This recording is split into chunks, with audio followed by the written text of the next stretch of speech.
As we ring in the new year, I wanted to take a moment to really reflect on what I consider to be both the best and worst year of my life. As many of you already know, I traveled to Mexico, Japan, Vietnam, and Thailand during the period of October 20th, 2023 to June 19th of 2024. Before that, I was actually an indeterminate employee with the government of Canada. So I had a $75,000 salary, I had job security, I had benefits, and I really loved my job, but they required me to go back into the office 2 days a week. Since the closest office to me was located 1 hour drive away, I either had to find a place to rent or buy a car in order to meet that 2 days a week in the office requirement. So I went with my parents to check out this basement apartment near the office, and the landlord was nice, the place was nice, and the neighborhood the place was in was nice, but when I envisioned myself living there, I saw myself coming home from work in the winter, curling up in bed and feeling so sad, lonely, and cold. I didn't work hard all those years just to continue suffering, slogging, and sacrificing in that way. So the following day, I sent an email to the landlord telling them I was withdrawing my rental application. I was so tired of Canada. The politics, the cold, the unaffordability, the lack of opportunities, and I was also tired of my family and their lack of ambition to get out of their current place in life. So as a result of all of this, and knowing that winter was coming soon and my seasonal depression would kick in soon, my mental health took a really big hit. I decided to quit my job, and on my last day, October 20th of 2023, I left Canada for Mexico. I kept everything a secret from my family, so they didn't know that I was quitting my job, that I was planning to leave Canada, where I was going, or how long I'd be gone for. On the day I left, I actually managed to sneak by my parents with my luggage while they were sitting in the living room. After 8 months of traveling, my brother sent me an email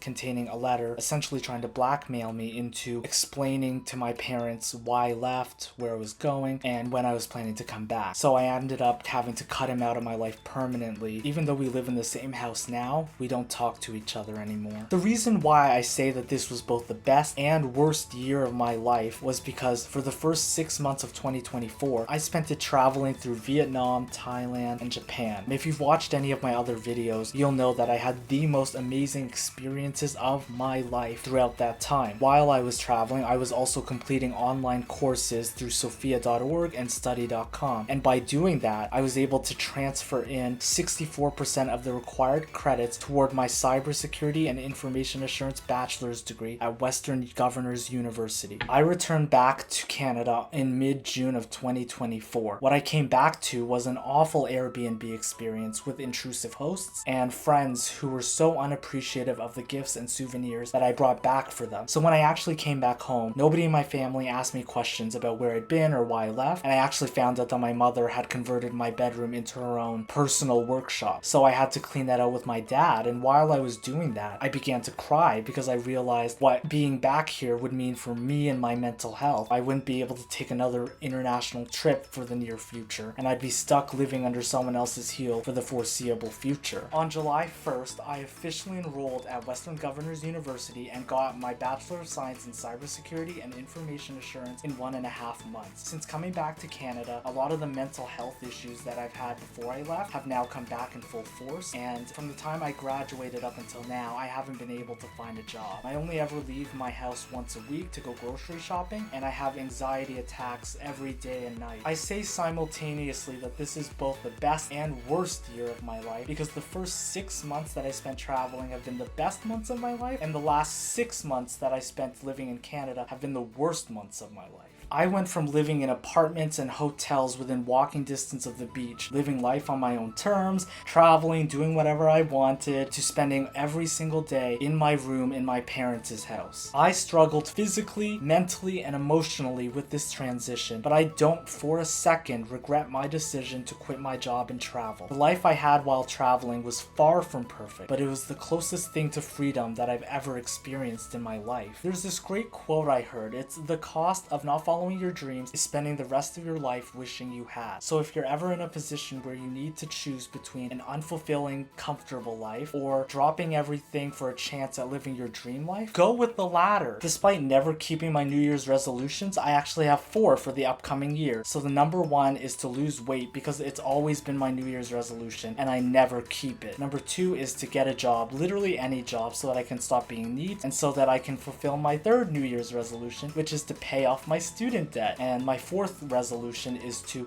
grow this YouTube channel a little bit more and get 150 subscribers within the next year. This is totally unrelated, and I don't know if this is just me, but does it feel like life after COVID has just been an endless stream of misery? Like, God, it's been awful. Does anybody else feel that way? Like, everything that happened before COVID is such a blur to me. Regardless, I hope that the new year brings with it new positive energy and positive vibes into our lives, and I hope things get better for all of us. Happy New Year!